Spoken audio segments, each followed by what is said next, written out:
شب بود بیابان بود زمستان بود، بوران بود سرمای فراوان بود، یارم در آغوشم هراسان بود، از سردی افسرده و بی جان بود، در فکر آن سیمین بر خشکه، از جسم و جان خود بودم غافل، میکوشیدم بهرش از جان و دل،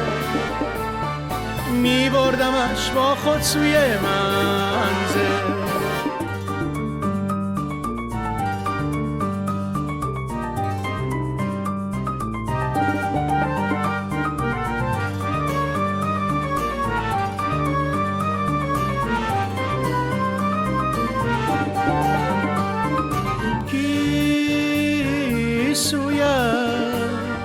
از باد و باران گشته آشفته،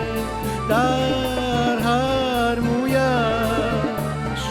گویی مروارید غلطان سفته، طی شد راه دشوار آخر بر من و یار، با بوسه ای گرمی به او دادم، با لبهای چون قند بر رویم زد لبخند، بردان همه رنج و غم از یادم. کی سوی